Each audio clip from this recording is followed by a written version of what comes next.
Et le micro est là. Oui, merci beaucoup de m'avoir donné la parole un petit peu prématurément. Pas du tout pour des raisons d'agenda personnel, mais je pense que c'est dans un souci de cohérence de cette présentation. Parce que je vais quand même vous parler de la chirurgie de base dans les pays en développement. J'ai quand même un petit peu l'impression que c'est un petit peu par là qu'il faut commencer, pour peut-être après aller un tout petit peu plus loin, effectivement, dans les nouvelles technologies. Donc, on m'a demandé de vous parler aujourd'hui donc de la formation chirurgicale dans les pays en développement et essayer de voir effectivement sur cette chirurgie de base, de voir un petit peu plus modestement, au ras des moyens, comme dit Xavier Pouliquin, que je remercie au passage de m'avoir aidé à faire cette présentation, de voir un petit peu ce que l'on peut faire et comment on peut adapter effectivement les outils technologiques modernes à cette chirurgie de base. Alors tout d'abord, pour vous rappeler, parce que je pense que c'est important, c'est qu'effectivement, donc, la chirurgie dans les pays en développement, c'est un véritable enjeu de santé publique, puisque comme l'écrit, vous voyez, cette école de santé publique d'Harvard en 2010, il y a plus de 2 milliards d'individus par an dans les pays en développement, donc qui n'ont pas accès à des soins chirurgicaux corrects qui pourraient leur sauver leur vie, ce qui est un chiffre quand même assez impressionnant. Et puis il y a des chiffres aussi qui me tiennent un petit peu, qui me tiennent particulièrement à cœur, qui concernent une opération qui s'appelle la césarienne. Parce que comme vous le voyez, 250 femmes meurent par an en Afrique des complications de la grossesse et de l'accouchement, et parmi elles, principalement, celles qui n'ont pas accès à ce droit le plus élémentaire, qui s'appelle donc la césarienne. Et puis un chiffre aussi très intéressant donné par l'OMS tout à fait récemment, c'est que dans ces pays, vous voyez, il y a un taux de couverture par la césarienne qui est relativement faible, de 0,5%, et bien si simplement on le doublait, on diminuerait la mortalité maternelle de 15%. Alors pourquoi je vous dis ça? Parce que la cause de ces chiffres un petit peu catastrophiques que je vous ai donnés, c'est la pénurie de personnel soignant dans les pays en développement. Donc, comme vous le voyez, notamment dans les pays d'Afrique subsaharienne, moins d'un chirurgien qualifié par million d'habitants, ce qui est bien entendu responsable d'un trou, d'une carence considérable en soins chirurgicaux. Je vous en parlais sur la première diapositive.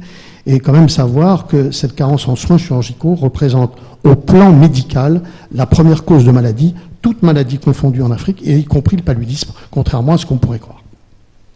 Alors donc, il faut faire de la formation, incontestablement. Pourquoi? Il faut que les soins qu'on apporte puissent rester pérennes, et puis donc, pour qu'ils restent pérennes, il faut former des personnels soignants. Alors, former des personnels soignants, c'est d'abord faire du nord-sud. Faire du nord-sud, c'est-à-dire faire du transfert de compétences c'est du faire-faire. Mais bien entendu, l'idéal absolu, c'est de former des formateurs, c'est-à-dire la formation sud-sud, c'est-à-dire ces formateurs qui à leur tour, vont former. Alors se pose bien sûr la question de savoir où il faut former. Alors on peut former au nord, il y a déjà pas mal d'expériences qui ont été faites, notamment à l'époque de la coopération, et puis ça continue encore maintenant. Moi personnellement, je ne suis pas extrêmement pour, je pense que c'est pas très efficace. Pourquoi ? Parce qu'il y a d'une part, c'est une question financière, ça sélectionne quand même des étudiants qui doivent avoir des moyens pour venir jusqu'ici, c'est loin d'être évident. Mais je dirais que la raison principale aussi est là, c'est-à-dire qu'on leur donne des conditions d'exercice au nord qui sont peut-être un petit peu parfois trop sophistiquées par rapport aux conditions d'utilisation qu'ils ont dans le sud, il faut le dire, et il ne faut pas hésiter à le dire, voilà. Et puis par ailleurs, bon, effectivement, pour la deuxième raison, eh bien, il y a la troisième, c'est-à-dire qu'il y a un certain nombre d'étudiants qui restent en France et qui finissent par exercer en France. Donc, je privilégie, et d'autres aussi, je ne suis pas le seul, bien entendu, la formation sur le terrain parce que, bien entendu, il faut pouvoir s'adapter aux conditions locales, aura les moyens, je vous répète cette citation de Xavier Pouliquin, parce que, bien entendu, il y a les moyens matériels, il ne faut pas se le cacher, malgré tout ce que vous avez vu là, c'est la raison pour laquelle je voulais quand même déjà un petit peu parler un petit peu prématurément, vous avez vu des outils tout à fait extraordinaires, mais il y a quand même, dans la grande majorité, je dirais dans 80-90% de nos terrains d'intervention dans la chirurgie humanitaire, des moyens qui sont quand même extrêmement limités. Par ailleurs, il y a bien entendu ces notions anthropologiques auxquelles il faut s'adapter, ces déterminismes socioculturels, et puis dans chaque pays aussi, il y a des pathologies spécifiques.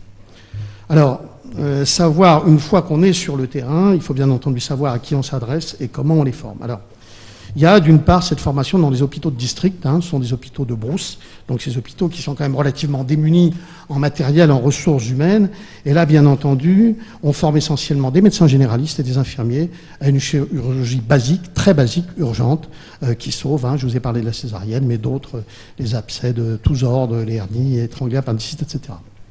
Et puis, il y a la formation dans les hôpitaux de référence, où là, effectivement, donc il y a des moyens qui sont quand même un petit peu supérieurs. On s'adresse déjà à des équipes qui sont un petit peu plus expérimentées. Et donc, dans ces cadres-là, on forme, on fait je dirais, du refreshment, du perfectionnement dans différents types de chirurgie, viscérale, orthopédique, mais aussi urologique, comme le fait si bien donc Alain Leduc, celluliochirurgie, on vous en a parlé, etc. Mais je crois que dans les deux cas, dans ces deux structures et dans d'autres peut-être, on ne forme pas un chirurgien. Et ça, c'est important à considérer. On forme une équipe chirurgicale qui n'est pas constituée que par un chirurgien, mais aussi par un anesthésiste, souvent un infirmier anesthésiste, un ou une infirmière de bloc opératoire, ce qui rajoute bien entendu à la difficulté de cette formation, parce qu'il y a beaucoup plus de personnes à former. Alors, les trois commandements qui prévalent à cette formation de base dans les pays en développement, ils sont essentiellement fondés sur des partenariats. Ces partenariats, c'est avec les autorités locales qui, sur le terrain, sont nos yeux, nos oreilles, qui sont des facilitateurs, je dirais, de l'action humanitaire, qui peuvent en plus nous renseigner sur des éléments de sécurité. On vous en a parlé maintenant, comme on vous en a parlé, je ne reviendrai pas là-dessus. Et donc, il est question de les accompagner dans le changement social, parce que c'est une forme de changement social que d'accompagner et que de faire de la formation, mais sans en aucun cas se substituer. Puis, les partenariats avec les autorités locales m'apparaissent tout à fait fondamentaux. Quand elles les exigent, je dis bien, mais je pense, moi, personnellement, lorsque j'ai des choix à opérer sur des programmes de formation à faire dans les pays en développement, j'aurais tendance à privilégier les contextes où il y a des universités, parce que ces universités, bien entendu, quand on fait de la formation, ça n'a pas de sens si cette formation n'est pas diplômante. Ces diplômes ne sont délivrés que par les universités, et bien évidemment, les étudiants sont motivés par cela, et puis il y a des conséquences financières pour eux aussi, au-delà. Donc je pense que c'est tout à fait fondamental. Pour avoir été responsable de programmes de formation à la chirurgie de base en Éthiopie, j'ai vécu très douloureusement ces difficultés qui n'étaient pas en lien avec des universités. Et puis bon, évidemment, le travail avec les étudiants, et je vais y revenir un tout petit peu après, c'est bien entendu ce transfert des savoirs, hein, le partage, sans pour autant renier nos principes, les principes qui commandent notre action en termes de qualité de soins, notamment sur l'hygiène, la sepsie, mais on pourrait donner d'autres exemples. Et tout ceci, bien entendu, est fondé sur ce dont on vous a parlé déjà un tout petit peu tout à l'heure, mais sur lequel je vais revenir de façon un petit peu plus poussée, qui s'appelle le compagnonnage. Alors, le compagnonnage, il est à 3 niveaux. On vous en a aussi un petit peu parlé tout à l'heure. Il y a le formateur. Le formateur, il faut qu'il ait envie de former, ce qui n'est pas tout à fait évident, hein, c'est clair. Il faut qu'il soit patient, il faut qu'il puisse s'adapter au contexte dans lequel il évolue. Et puis, il faut tout à fait que les gestes qu'il enseigne soient reproductibles. C'est-à-dire qu'à son niveau très modeste même, il doit, dans les contextes où il intervient, faire école. Pour l'étudiant, c'est bien entendu la motivation, je viens de vous le dire, mais c'est aussi pour les personnes qui les sélectionnent un certain nombre de prérequis qui sont fondamentaux, parce qu'au départ de cette formation, il est bien évident que quand il y a d'énormes disparités de connaissances entre les étudiants, c'est très compliqué de faire, je dirais, un enseignement un petit peu uniforme. Et puis donc, effectivement, concernant les étudiants et les formateurs, il y a bien entendu cette espèce d'échange sur respect mutuel dans toutes ces composantes qui sont les valeurs, je dirais, cardinales du compagnonnage. Alors, quelques exemples de ce compagnonnage que j'appelle pratique. Vous voyez ici, donc, en consultation, la visite et le bloc opératoire, là, qui sont faits, donc, là encore, par Xavier Pouliquin, qui m'a donné ces diapos-là. Et puis, donc, ce que j'appelle le compagnonnage théorique, très intéressant. On vous en a aussi un tout petit peu parlé, mais compagnonnage théorique toujours centré sur la pratique. Vous voyez ici, donc, des ateliers de nœuds, de sutures. Cette diapo qui a déjà été montrée tout à l'heure, où on apprend à faire certains gestes chirurgicaux, mais ça peut concerner bien entendu beaucoup d'autres domaines, concernant à la fois les chirurgiens qui peuvent être des infirmiers, mais les infirmiers de bloc opératoire pour apprendre déjà à s'habiller, faire des plâtres, les règles de stérilisation, je vous en ai parlé, puis du travail sur mannequin, ça c'est très important, surtout d'ailleurs c'est très utile pour les anesthésistes, les infirmiers anesthésistes qui font des intubations et des anesthésies donc de toutes sortes, locales et locaux régionales. Alors la formation théorique, elle est tout à fait nécessaire aussi, mais elle doit toujours avoir un objectif, c'est d'être très pratique.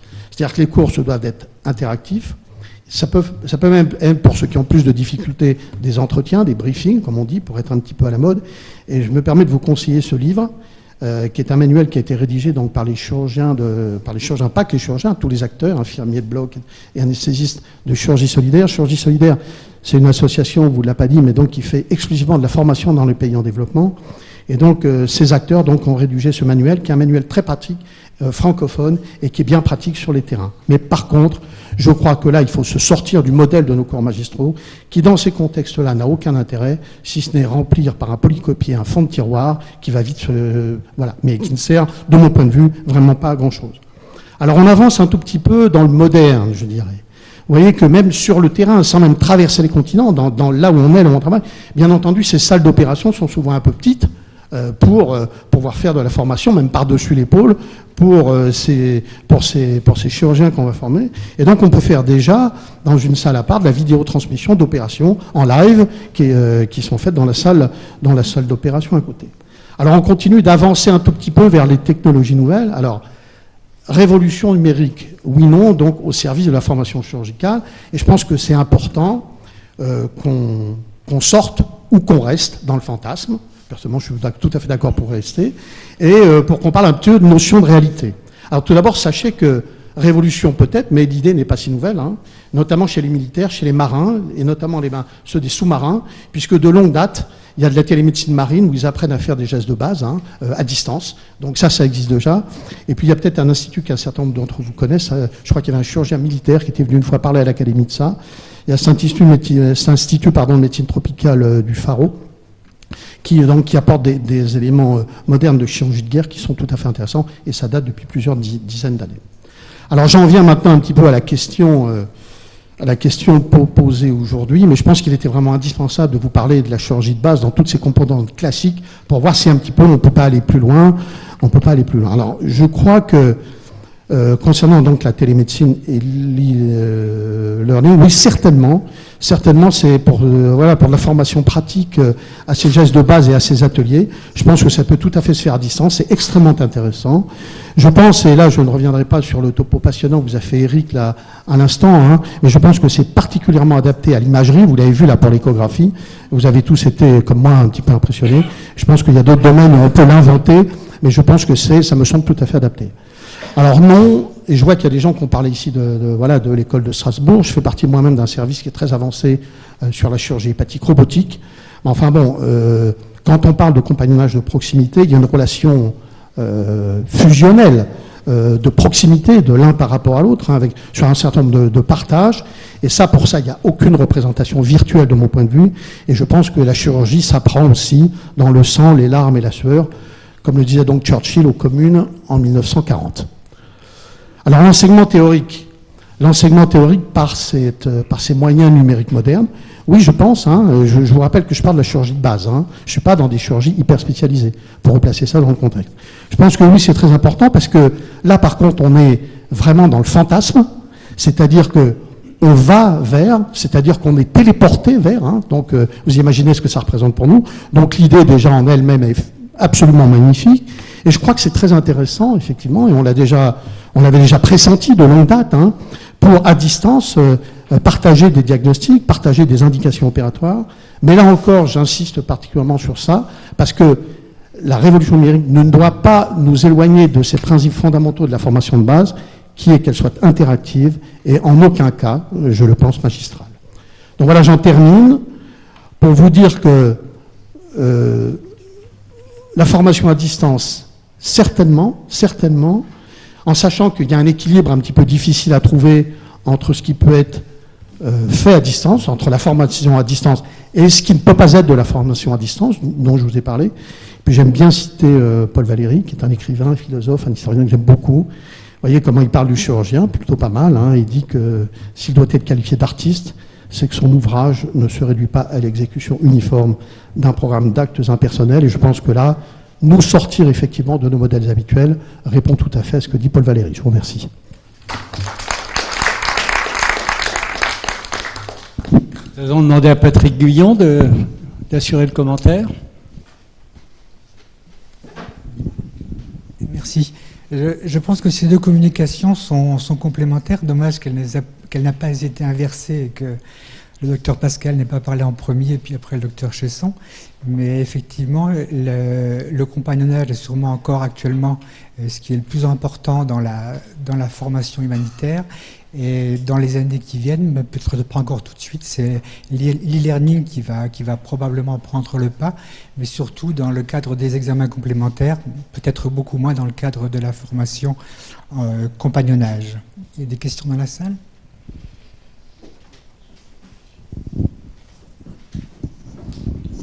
Compliment pour votre présentation.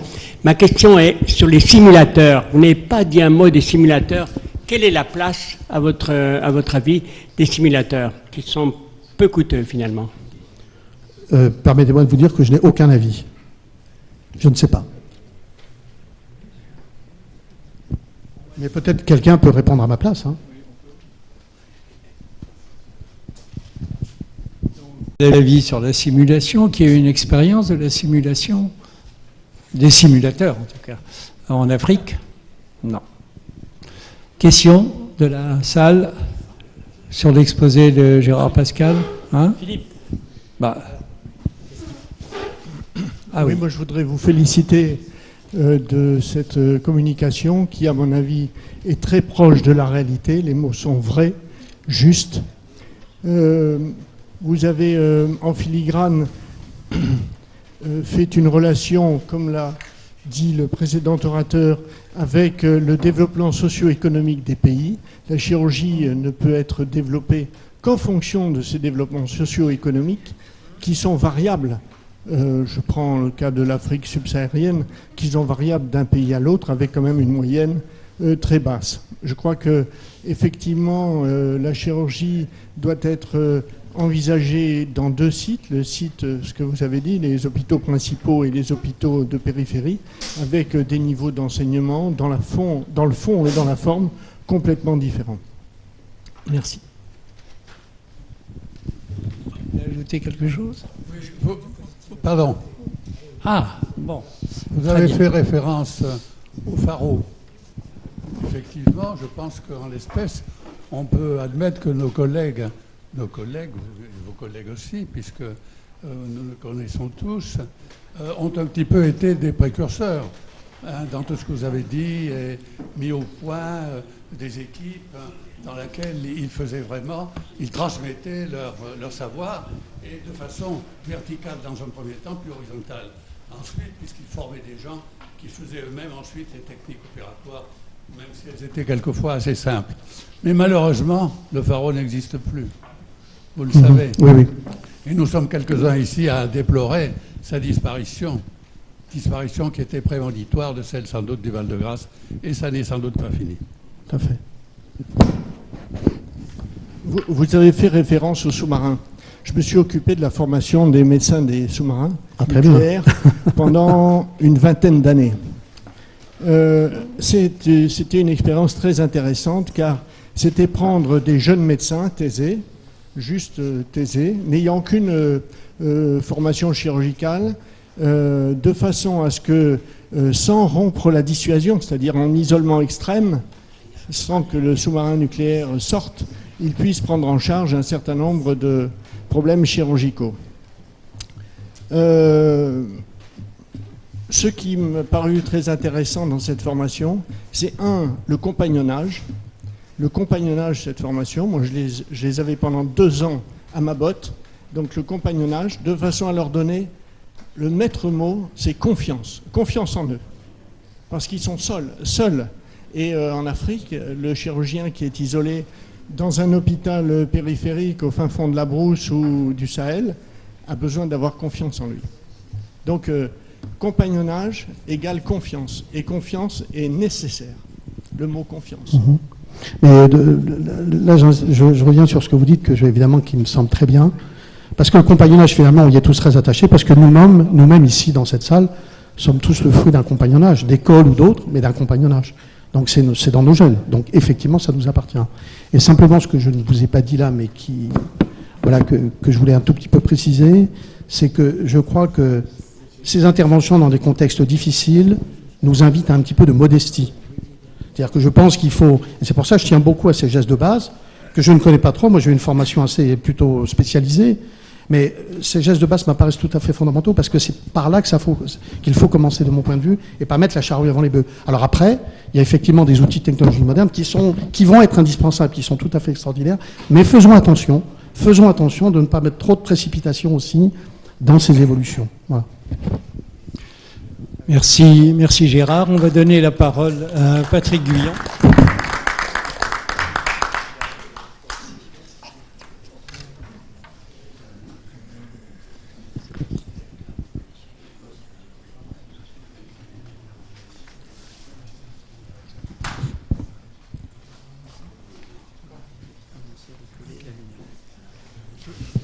Je voudrais vous présenter rapidement la formation chirurgicale telle qu'on l'entend dans les hôpitaux de l'Ordre de Malte à l'étranger.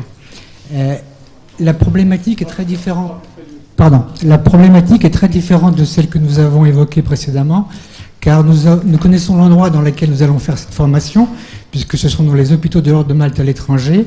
Il y a 7 structures hospitalières représentant environ 520 lits d'hospitalisation, avec des structures très différentes, de maternité, le pavillon Sainte-Fleur à Madagascar et la Sainte Famille à Bethléem, une structure à Dakar qui est dévolue à la chirurgie du handicap, essentiellement orthopédique et chirurgie de la lèpre, et enfin 4 hôpitaux généralistes placés en pleine brousse, que ce soit au Togo, au Bénin, Côte d'Ivoire ou encore au Cameroun.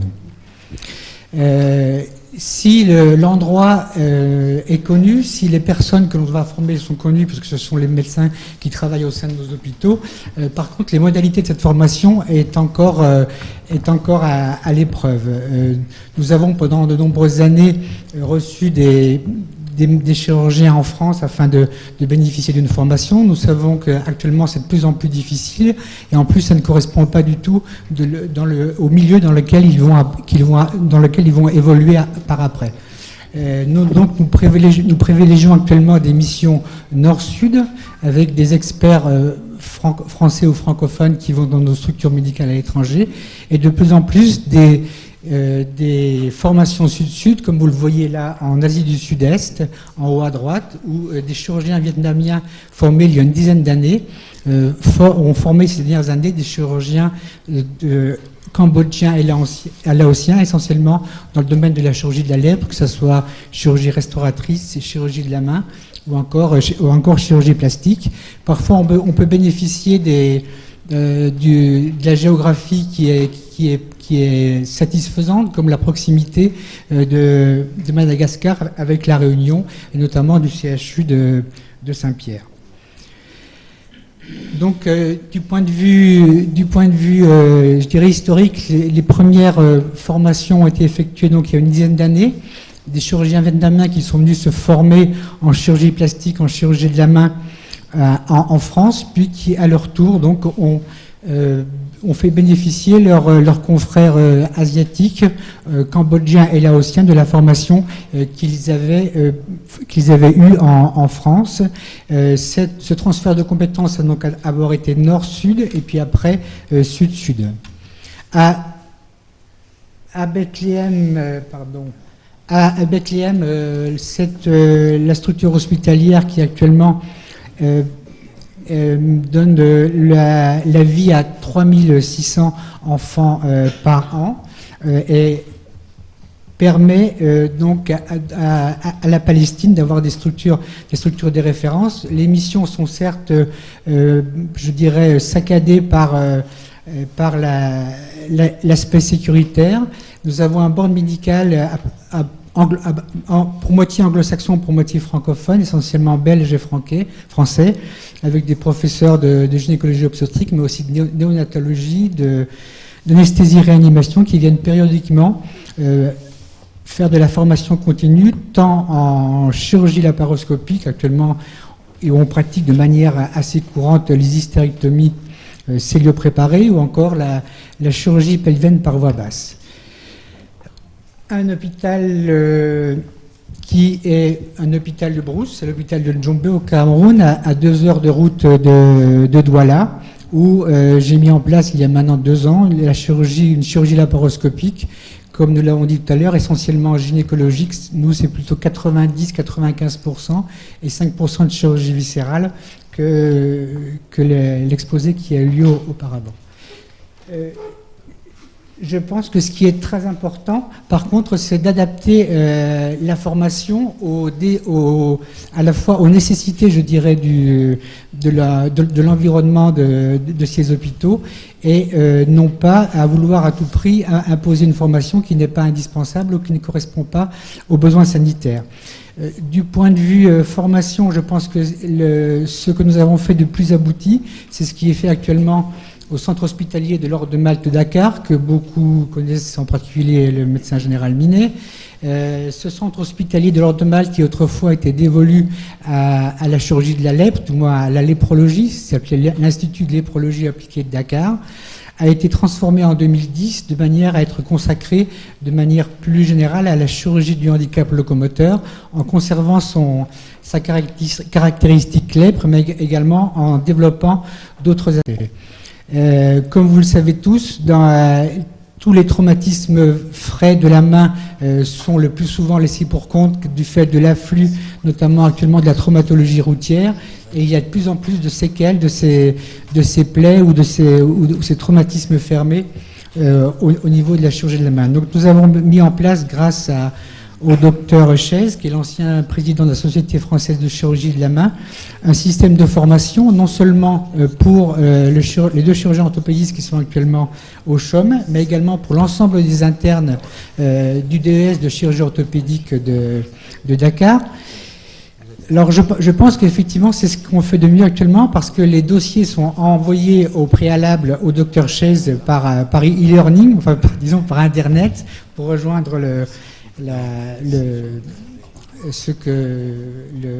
session d'aujourd'hui. Le docteur Chaise sélectionne les patients qu'il voudrait opérer. La veille de l'intervention, grâce à un système de vidéotransmission, il examine le patient devant l'ensemble des internes de chirurgie orthopédique de Dakar. Il décrit les différentes méthodes thérapeutiques, les indications, celles qu'il a choisies et pourquoi il a choisi. Le lendemain matin, il réalise l'intervention chirurgicale telle qu'il avait programmée, tout en commentant en direct, de manière interactive, avec les internes de chirurgie orthopédique de Dakar. Et l'intervention, il fait également des cours de chirurgie de la main, toujours dans le cadre du DES de chirurgie orthopédique. Nous avons également pu faire pratiquer tout du moins une chirurgie qui n'existe pas ou peu en Afrique de l'Ouest, grâce à la fois du plateau technique que nous avons mis en place et surtout grâce à l'aide d'un spécialiste, le professeur Onimus, je pense que vous connaissez tous, qui était chirurgien orthopédiste infantile au CHU de Besançon. Je pense que c'est pas pour déplaire au professeur Monson, puisque c'est un de ses anciens camarades de Besançon. Et donc nous réalisons depuis maintenant 2 ans et demi 2 sessions de 15 jours de chirurgie du rachis chez l'enfant, essentiellement centré sur le traitement chirurgical de la scoliose idiopathique chez l'enfant et adolescent, mais également de plus en plus pour le traitement des syphoses potiques qui sont encore très nombreuses au Sénégal. Et depuis l'année dernière, nous avons réussi à mettre en place un pont entre des pays qui sont encore beaucoup plus défavorisés que certains, notamment la Centrafrique. Et l'enfant que nous voyons actuellement là a été opéré il y a 6 mois dans notre structure du CHOM. Il venait de Centrafrique, il est venu avec sa maman, il a été hébergé pendant 3 mois pour le post-opératoire tardif et il est reparti à Bangui. Nous réalisons, ça je dirais c'est l'aspect facile de cette formation, parce que nous sommes dans une capitale, nous sommes en milieu universitaire, donc cette formation est beaucoup plus facile, mais nous pouvons également le faire dans des hôpitaux de brousse, l'hôpital d'El Avagnon dans le Nord Togo, qui est à 5 heures de route et de piste mauvaise de Lomé. Nous avons pu mettre en place également des missions bisannuelles de chirurgie orthopédique infantile, essentiellement consacrées aux pieds-bots varices-séquins, mais également aux séquelles de brûlures domestiques qui sont particulièrement importantes en Afrique de l'Ouest. Là, vous voyez Le traitement d'un pied-bot varicocèle congénital par la méthode de Ponseti. Alors certes, le plâtre de la 3e semaine est un peu gâté, comme on dit, mais la finalité du traitement permet de dire que nous sommes efficaces. Surtout, nous formons le chirurgien orthopédiste en place qui a eu que quelques bribes de chirurgie orthopédique infantile. Parfois, malheureusement, la technique de Ponseti n'est pas adaptée dans les pieds-bots congénitales invétérés, donc il faut faire des doubles arthrodèses sous-astragéliennes et médiotarsiennes. Alors nous allons mettre en place ce procédé de chirurgie orthopédique infantile, tout moins ces missions, au Bénin, au Cameroun, durant 2016. Voilà donc le bilan de 2015, c'est une vingtaine de missions de formation chirurgicale.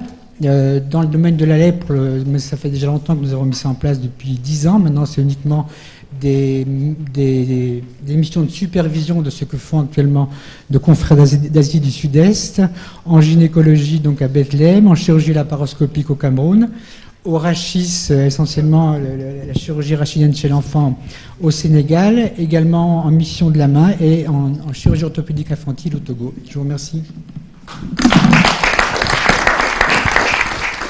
Merci, chers compatriotes de Franche-Comté.